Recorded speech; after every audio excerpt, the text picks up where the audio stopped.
आप देख रहे हैं ENI live next generation media.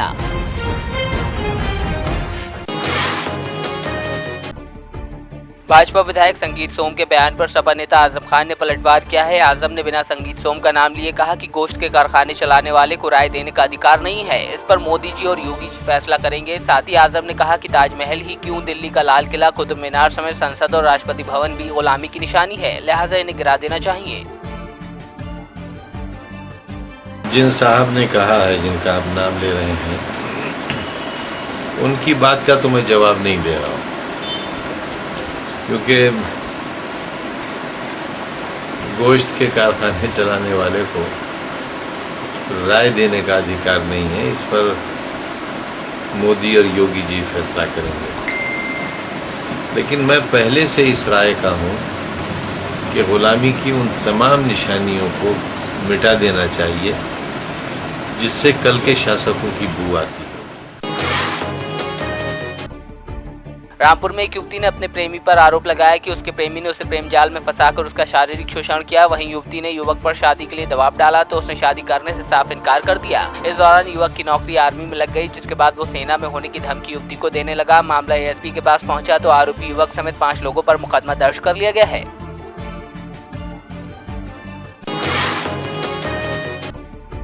Gorakhpur में मुख्यमंत्री योगी आदित्यनाथ ने 26 वर्षों से बंद पड़े खाद कारखाने को चलाने के लिए हिंदुस्तान उर्वरक और रसायन लिमिटेड द्वारा आयोजित कार्यक्रम में भूमि पूजन और शिलान्यास किया। इस मौके पर मुख्यमंत्री योगी आदित्यनाथ ने कहा कि इस कारखाने के बनने से किसानों को यूरिया मिलेगा, जिससे खेती में अधिक पैदावार होने पर किसानों की आर्थिक स्थिति मजबूत होगी, साथ ही प्रदेश का विकास होगा। अंतर्राष्ट्रीय मानक में सबसे कम समय में अत्याधुनिक तकनीक पर आधारित एक कारखाना होगा।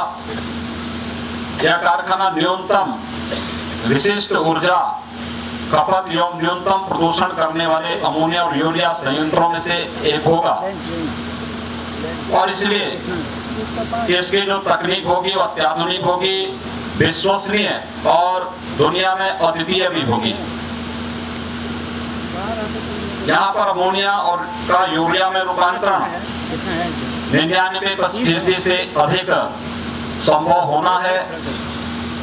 मुझे यह भी अवगत कराया गया कि जो ये संयंत्र होगा, ये प्राकृतिक गैस से गंधक निकालकर गैस का प्रयोग इसके माध्यम से, इस संयंत्र के माध्यम से किया जाएगा। इटावा पहुंचे कांग्रेस के प्रदेश अध्यक्ष राज बब्बर ने एक होटल में पत्रकारों से बातचीत की, जिसमें उन्होंने प्रदेश के मुख्यमंत्री और बीजेपी के मंत्रियों के ऊपर आरोपों की झड़ी लगा दी। कांग्रेस के प्रदेश अध्यक्ष राज बब्बर ने योगी सरकार को एक असफल सरकार बताते हुए मुख्यमंत्री को मठ में रहकर पूजा करने की बात कही। साथ ही कई अन्य मुद्दों पर भाजपा सरकार को निशाने पर लिया।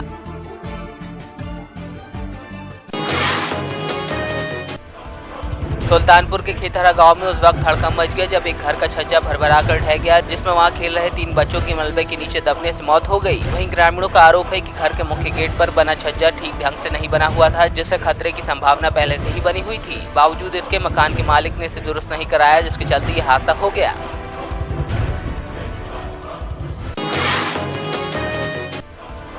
बांदा के पैगंबरपुर गांव में एक युवक अपने 2 चचेरे भाइयों के साथ गांव की नहर में नहाने गया था, जहां नहाते समय अचानक पानी का बहाव तेज होने से वह डूब गया। सूचना के बाद पहुंची पुलिस और गोताखोर कड़ी मशक्कत के बाद भी युवक को ढूंढ नहीं पाए थे। वहीं खोजबीन दोबारा शुरू की गई तो युवक का शव घटनास्थल से तकरीबन 1 किलोमीटर दूर मिला।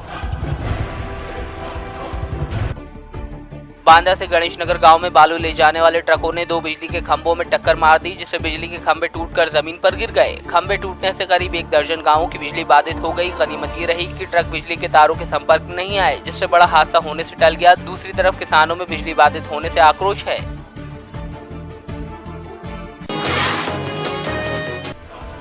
बरेली में नवाबगंज के ग्राम चेना में एक किशोरी को घर में अकेला देख गांव के ही 2 लोगों ने उसके साथ दुष्कर्म की वारदात को अंजाम दिया, जिसके बाद पीड़िता के पिता ने दोनों आरोपी युवकों के विरुद्ध शिकायत दर्ज कराई, जिस पर कार्रवाई करते हुए पुलिस ने मुख्य आरोपी को हिरासत में लेकर पूछताछ की और बाद में उसे जेल में भेज दिया। साथ ही दूसरे आरोपी की तलाश भी शुरू कर दी गई है।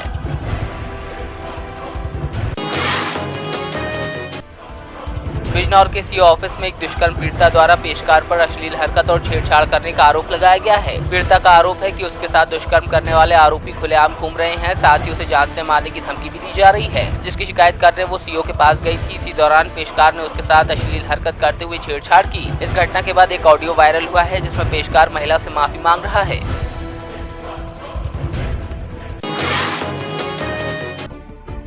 आगरा के ग्राम परौली सिकरवार के राशन डीलर के खिलाफ ग्रामीणों ने मोर्चा खोला। राशन डीलर पर आरोप लगाया कि वो ग्रामीणों को राशन नहीं देता है, साथ ही उनके साथ अभद्रता और गाली गलौज की जाती है, जिसकी शिकायत कई बार जिला प्रशासन से भी की गई, लेकिन कोई कार्रवाई नहीं हुई।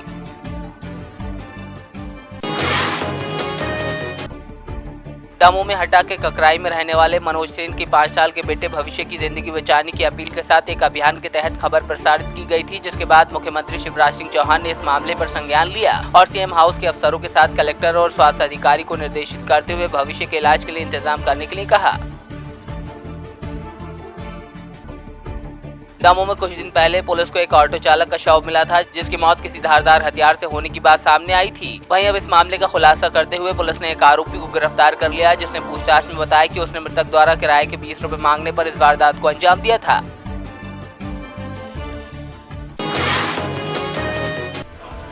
लुधियाना में आरएसएस के एक बुजुर्ग कार्यकर्ता की 2 अज्ञात बाइक सवार युवकों ने गोली मारकर हत्या कर दी। वहीं सूचना मिलने के बाद मौके पर कमिश्नर और अन्य पुलिस अधिकारियों के साथ आरएसएस समेत भाजपा से जुड़े कार्यकर्ता पहुंच गए। इस मामले से जुड़ा एक सीसीटीवी फुटेज भी पुलिस के हाथ लगा है, जिसके आधार पर आरोपियों की तस्वीरें जारी की गई हैं।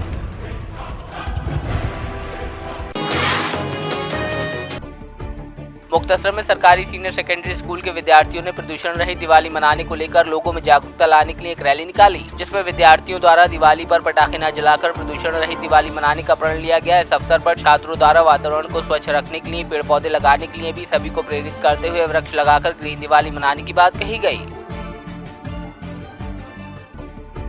मुक्तसर में स्वास्थ्य विभाग की ओर से दिवाली के त्योहार के चलते मिठाई और नमकीन बनाने वाले संस्थानों पर छापेमारी कर सैंपल लिए गए। छापेमारी के दौरान एक फैक्ट्री में खराब क्वालिटी की मिठाई पाई गई, साथ ही मिठाई बनाने में घटिया दर्जे की सामग्री का इस्तेमाल किया जा रहा था। एक अधिकारी ने बताया कि फैक्ट्री से सैंपल लिए गए हैं, जांच के बाद कार्रवाई की जाएगी।